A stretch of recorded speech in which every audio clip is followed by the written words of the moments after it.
Bonjour mes équilles, et si vous ne le connaissez pas, ce petit poisson du jour est parfaitement dans notre thème, puisqu'il a l'habitude, lorsque la marée est basse, de s'enfouir dans le sable. Et l'enfouissement, vous avez lu le titre de la vidéo, c'est le thème du jour. Ouais, l'enfouissement, l'enterrement tu veux dire. Ne parle pas si fort, sinon il va t'entendre. Qui ça? Ah, salut Gustave, ça va la forme? Oh écoute, on ne parlait de rien de spécial, hein, tu sais, on disait que ça pouvait être sympa de passer un peu de temps au calme, quoi. Tu vois, ce que je veux dire, c'est être un peu coupé de tout, quoi. Allongé dans un endroit calme, sans personne pour déranger, profiter du silence et de la pénombre pour se recentrer, réfléchir ou méditer. Pas pendant un siècle, hein, non plus, hein. Attention, hein, juste, je sais pas, genre 1 heure. Qu'est-ce que t'en penses, toi? Tu veux dire que tu serais chaud pour tenter l'expérience? Ok, super. J'imagine que c'est pas très grave s'il y a peu d'espace, hein. Bon, bah super, je savais que t'étais d'attaque. Soldats, à l'attaque! D'ailleurs, la poiscaille, même si Gustave est parti pour être enterré vivant, vous savez bien que nous, on aime bien l'eau. Eh bien, il existe un mec du nom de Pierre Frolat qui est réputé être capable d'aller sous l'eau pendant très longtemps. Donc voilà, c'est pas sous terre, c'est sous l'eau, mais bon. Et il y a un film qui va retracer sa vie incroyable sur la plateforme Poisson Fécond TV. Si ça vous intéresse, la première semaine est gratuite et avec le code ESPADON, eh bien vous aurez 1 mois supplémentaire gratuit pour aller voir ce film ou des centaines d'autres. Du coup, c'est à vous de jouer. Parce que être enterré vivant pendant 1 heure, eh bien, ça fait quoi?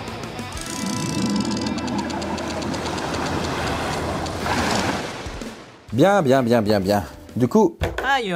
avant de voir ce qu'il en est de notre cobaye, intéressons-nous aux conditions de l'enterrement de Gustave, hein. Bon, vous commencez un peu à me connaître, j'aime bien faire les choses bien.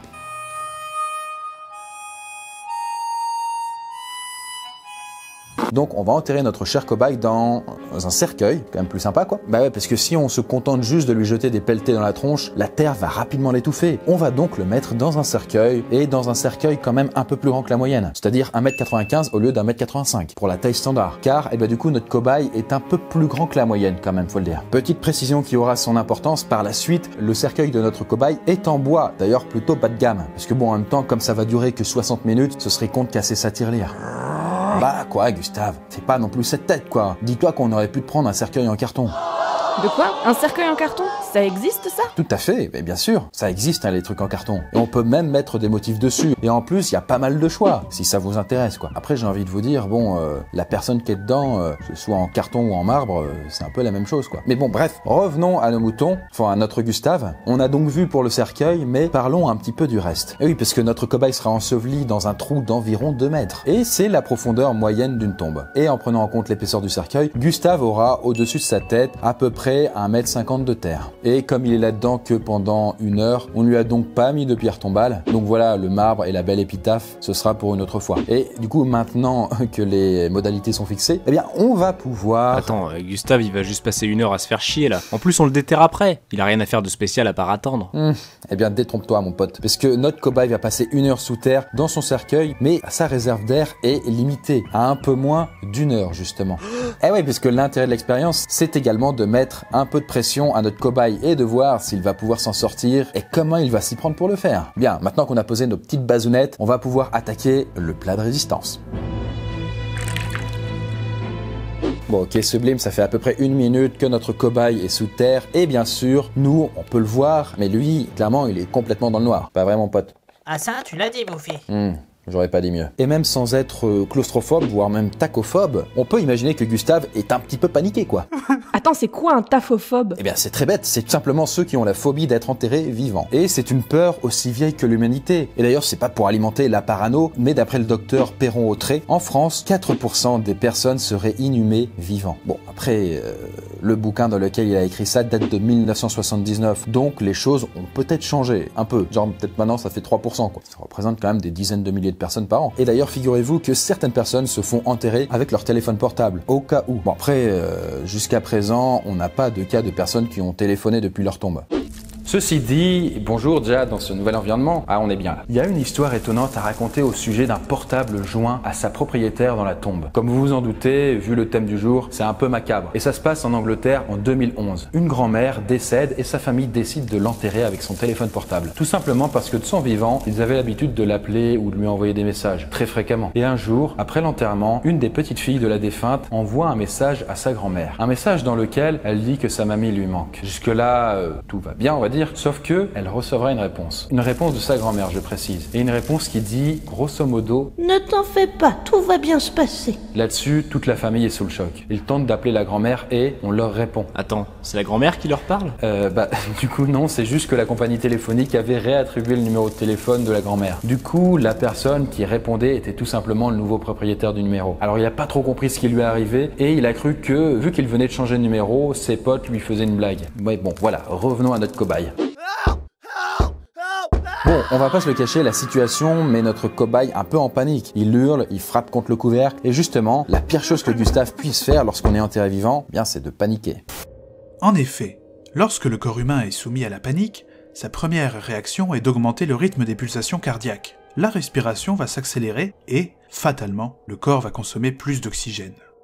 Or, de l'oxygène, notre cher Gustave, il n'en a pas des masses dans son cercueil. Et en fait, quand il aura terminé sa réserve d'oxygène qu'il a à disposition dans le cercueil, eh bien il mourra d'asphyxie, puisque ce sera saturé de gaz carbonique. Alors j'ai envie de dire, autant ne pas tout finir en quelques goulets, quoi. Comment faire alors? Gustave est bien obligé de respirer. Eh bien certes. Et pour économiser de l'air au maximum, pour rester maître de soi, notre cobaye va devoir privilégier de longues inspirations, bloquer sa respiration quelques temps, puis expirer doucement, laissant-lui un peu de temps pour se calmer. Et bien voilà, 5 minutes sont passées et notre cobaye est toujours dans sa tombe. Attendez, je voulais dire 5 minutes qu'il est enseveli vivant. Voilà, merci Gustave. Du coup, il a retrouvé son calme et maintenant, il se demande comment il va pouvoir s'y prendre pour sortir. Et rassure-toi Gustave, sortir d'un cercueil quand on est enterré vivant dedans, eh bien c'est possible. Mais il faut faire les choses méthodiquement et avoir un peu de chance. Donc commençons par faire un peu de lumière, cas où ça vous arriverait à vous aussi, quoi. Ah, tout à fait, bonne idée Gustave, enfin fausse bonne idée. Bah pourquoi? Après tout ça fait de la lumière, non? Certes, mais pour se maintenir, la flamme consomme de l'oxygène. Or, pour notre cobaye, la réserve d'oxygène est très limitée et tous les moyens sont donc bons pour l'économiser. Donc en gros, flamme égale lumière et lumière égale mort plus rapide. Mais du coup mon gars, pas de panique, hein. Regarde par exemple dans ta poche, il y a peut-être quelque chose d'utile. Jour, nuit, jour, nuit. Voilà, ça c'est mieux. Et t'en fais pas, on a mis les piles neuves dedans. Ça devrait donc du coup tenir le coup. Maintenant que notre cobaye y voit un peu plus, il va pouvoir tenter de sortir. Je dis bien tenter, hein, car c'était pas toujours possible de sortir, et ça, certains l'ont appris à leurs dépens. En 2011, un Russe eut l'idée d'éprouver sa résistance en se faisant enterrer vivant dans son jardin pendant une nuit. Un de ses amis l'enterra donc à 20 cm de profondeur dans un cercueil de fortune muni d'un tuyau pour la respiration. L'expérience commença bien, seulement une forte averse eut lieu pendant la nuit. La pluie gorgea le sol d'eau, ce qui décupla le poids de la terre couvrant le cercueil et boucha l'aération. On retrouva le lendemain l'homme mort d'asphyxie. Il n'avait pas pu sortir du cercueil. Fort heureusement, pour notre cobaye, il ne pleut pas. Mais en même temps, est-ce suffisant pour s'en sortir ? Et bien voilà, un quart d'heure que notre cobaye est toujours enterré vivant. Et contrairement à ce qu'on pourrait penser, il va toujours bien. En fait, entre les premiers instants d'angoisse et les derniers instants de panique qui accompagnent l'asphyxie, donc la mort, le corps humain ne connaît pas de changement particulier lorsqu'il est enterré vivant dans un cercueil. En tout cas, pas de changement sur le plan physique. Parce que côté psychologie, c'est plus difficile de résister à la panique et l'accablement plutôt que mettre son énergie dans la détermination et de devoir sortir. Pas vrai mon gars? Oh oui. Mais bon, notre cobaye, il en a vu des pires, c'est le cas de le dire, et il n'est pas de ceux qui se laisse abattre aussi facilement. Ah, tu essayes de faire du bruit. Eh ben écoute, tente d'en faire plutôt avec un objet métallique, comme par exemple une bague, une pièce de monnaie, ou même ta boucle de ceinture. Ça va mieux s'entendre. Mais bon, après, si personne ne t'entend, j'ai envie de dire que t'es cuit, quoi. Bon bah du coup, vaut mieux tenter de sortir. Oui, tout à fait. Du coup, comme je l'ai dit, on peut potentiellement sortir d'un cercueil dans lequel on est enterré vivant. Mais les conditions, c'est un peu spécial. Déjà, si on est dans un cercueil en bois massif, et qui plus est avec un cercueil vissé, bah c'est mort. Mais dans un cercueil EcoPlus, l'affaire n'est pas la même. Et là, j'ai envie de vous dire, il n'y a pas que la nourriture EcoPlus qui peut être pratique. Au menu, je vous propose donc un camembert fondu EcoPlus. Sublime extrait. Et du coup, si vous vous souvenez, on a enterré notre cobaye dans un cercueil qui justement est bas de gamme. Gustave, ouais, c'est bon, le prends pas mal. Ça peut peut-être te sauver la vie. Et je sais pas moi, essaye un petit peu d'éprouver un peu la résistance du couvercle. S'il n'est pas en bois massif, il n'est peut-être pas forcément très solide. Et le poids de la terre qui fait pression sur le couvercle le fragilise un peu plus. Donc, il y a peut-être moyen que ça... Et voilà, 20 minutes sont passées, donc il n'en reste plus que 40 à notre cobaye pour sortir de son cercueil. Et la bonne nouvelle, c'est qu'il s'est rendu compte que le couvercle de son cercueil n'est pas très résistant. Il a donc essayé de le soulever, mais il s'est rapidement rendu compte que la masse de terre était bien trop lourde pour qu'il y parvienne. D'ailleurs, heureusement qu'il n'a pas réussi à la soulever, sinon la terre se serait écoulée dans le cercueil au niveau de sa tête et il serait mort étouffé. Mais comment il peut faire pour sortir? Eh ben, il n'y a qu'une seule solution, essayer de fondre le cercueil au niveau des jambes, en donnant des coups de pied ou des coups de genoux. Ceci fait, la terre va s'écouler lentement dans la tombe et Gustave pourra, s'il réussit, la tasser avec ses pieds, puis ses mains, tout en gardant sa tête dégagée pour respirer. Oh là là, l'angoisse. Oui, du coup, tous ces petits désagréments, notre cobaye, il aurait pu les éviter. Ah bon? Je vois vraiment pas comment là. Eh ben, dans les années 70-80, un Français appelé Angel Hay a trouvé une solution. Il a mis au point un cercueil spécial conçu justement pour empêcher d'être enterré vivant. Et le pire, c'est que ça marche. Le système anti-enterrement vivant d'Angel Hay, c'est assez simple. Les poignets, les chevilles et la tête du mort enterré vivant sont attachés à des cordelettes. Dès qu'un mouvement est fait, les cordelettes activent un capteur. Ce capteur est directement relié à un panneau installé à la surface et sur lequel est représenté un corps humain. Dès qu'un capteur est déclenché, une ampoule s'allume sur ce panneau au niveau du membre qui bouge et un signal sonore retentit pour donner l'alerte. Et notre inventeur n'a pas hésité à donner de sa personne pour prouver au monde que son invention fonctionnait parfaitement. En 1984, il se fit enterrer pendant une trentaine d'heures. Mais comment il a fait? Au bout d'un moment, il a dû avoir faim ou envie de pisser, non? Eh bien, Angel Hayes a tout prévu. Dans son cercueil, il y a un oreiller pour caler la tête, un petit ventilateur relié à un système d'aération, un double fond et un rouleau de PQ pour faire ses besoins. Et il y a même un petit tuyau relié à un réservoir pour étancher sa soif. Et d'ailleurs, pendant les 30 heures qu'il a passé sous terre, eh bien, notre cher inventeur avait rempli son réservoir avec du Ricard. Je voudrais un petit Ricard dans un verre à ballon. Bon, malheureusement pour lui, son cercueil révolutionnaire n'a jamais eu le succès qu'il espérait. Et du coup, ce cher Angel est décédé en 2008 sans rencontrer la gloire. Et bien entendu, il fut enterré dans son prototype. Mais bon, revenons à notre cobaye. Ah, vous voyez, on dirait que ça a bien avancé. Et ça tombe bien, car il ne reste plus beaucoup de temps à notre cobaye pour s'échapper. À peine en fait 15 petites minutes avant qu'il finisse par manquer d'air. Et oui, puisque en la tassant au fond de son cercueil, notre cobaye s'est débarrassé d'une partie de la masse de terre qu'il avait au-dessus de la tête. Donc ça fera ça en moins à soulever. Mais tout n'est pas gagné pour autant pour Gustave. Car je vous rappelle, il y a quand même 1,50 m de terre entre lui et la surface du sol. Et surtout, s'il ne prend pas garde, il peut mourir étouffé par un éboulement. Oui, puisque admettons qu'il prenne un petit peu trop la confiance et qu'en essayant de soulever le couvercle, des mottes de terre lui tombent dans le gosier. Là, du coup, il est cuit, quoi. Du coup, il vaut mieux prendre quelques précautions avant de continuer. Et pour ça, Gustave, va falloir te déshabiller.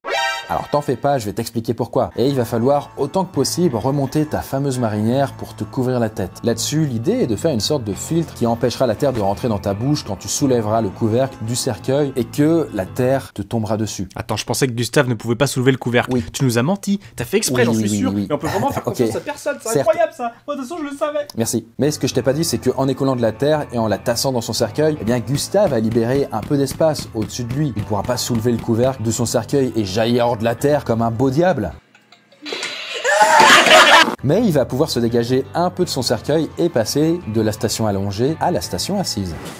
Voilà, certes, alors il y a du progrès, mais t'es pas non plus au bout de tes peines. Et comment il va faire maintenant? Eh bien, maintenant, Gustave va devoir tasser la terre tout autour de lui pour pouvoir se lever. Et là-dessus, il va falloir être très prudent, car un éboulement de terre trop important pourrait l'asphyxier. Mais il faut également être rapide, puisque si Gustave tarde trop à atteindre la surface, il arrivera au bout de sa petite réserve d'oxygène, et là aussi, il mourra asphyxié. Il mourra asphyxié. Asphyxié. Bon, revenons dans quelques minutes pour voir ce qu'il en est, quoi. Bon, là ça ne se voit pas, mais sous sa marinière, notre cobaye est en sueur. Il a le visage tout rouge et beaucoup de mal à ne pas céder à la panique complète. Bref, il est en train d'asphyxier et s'il ne trouve pas vite de l'air, il va perdre connaissance puis mourir. Mais il semble que, pour certaines personnes, passer quelques temps dans un cercueil ne pose pas vraiment de soucis. Et si je vous dis ça, c'est que dans un livre appelé Des esprits de l'Esprit Saint et du Miracle, écrit par un certain Monsieur Watelier, on trouve une bien étrange histoire et les faits se passent en 1866 en Inde. Autrement dit, à l'époque coloniale, l'Inde fait alors partie de l'Empire britannique. Un adorateur de Vishnu prétend qu'il peut passer un temps illimité dans un tombeau, sans boire ni manger. Les autorités anglaises sautent sur l'occasion pour essayer de décrédibiliser ce fakir et indirectement les superstitions hindoues. Bah oui, puisque pour eux, il n'y a aucun doute que ça va foirer. Et on propose donc au fakir d'être enterré dans un cercueil pendant 20 jours. Et on ne fait d'ailleurs pas les choses à moitié. Le couvercle du cercueil est vissé, mais des trous ont été percés dans la cloison pour que l'air puisse passer. Au cours de ce laps de temps, plusieurs gardes anglais surveillent en permanence l'endroit où le fakir est enterré, histoire qu'il n'y ait pas d'entourloupe et que le type ne sorte pas pendant ce laps de temps, quoi. Et ainsi, 20 jours passent et, comme convenu, on déterre les cercueils. Et en ouvrant la boîte, eh bien, le fakir est vivant. Tout à fait. Bon, il a mis un peu de temps à reprendre ses esprits et il n'était pas non plus ultra frais, mais il était bien vivant. Enfin, en admettant que cette histoire soit véridique, la méthode utilisée par le fameux fakir pour réaliser un tel exploit reste encore un mystère. Mais heureusement, pour notre cobaye... Et bah voilà, une fois n'est pas coutume, ce cher Gustave s'en sort bien. Ça arrive parfois qu'il meurt, mais bon, c'est autre chose. Du coup, il l'a échappé belle, mais il a tout de même eu beaucoup de chance. Certes, il a été enterré vivant, et s'il était resté sagement à attendre dans son cercueil, bah il y serait probablement pour l'éternité. Enfin, pour l'éternité peut-être pas, mais au moins jusqu'au prochain ça fait quoi. Et puis bon, en même temps, son cercueil pouvait être ouvert, il n'y avait pas de clous, le bois était bas de gamme, la terre n'était pas humide, parce que si c'était le cas, ça aurait été trop lourd. Elle n'était pas non plus tassée, donc c'était plutôt facile à creuser. Du coup, je le dis, j'ai pas peur de ça, ne faites pas ça chez vous. Be safe. Don't try this at home. En conclusion, se faire enterrer vivant, même une petite heure, eh bien ça craint. Sauf si vous êtes bien entendu un fakir, auquel cas, eh bien c'est tranquille. Mais sinon, même en prenant des précautions, vous pouvez y passer. Le truc positif là-dedans, c'est que pour une fois, hormis le manque d'air, il ne peut rien vous arriver de spécial. Enfin, on va pas se mentir, le manque d'air, c'est déjà pas mal. Bon, après Gustave, je sais pas, vois un peu le côté positif. T'as réussi à te libérer tout seul alors que t'étais enterré vivant, mon pote. C'est quand même, entre nous, un exploit de plus qui s'ajoute à ton palmarès, déjà bien rempli. Du coup, de mon côté, je vous laisse.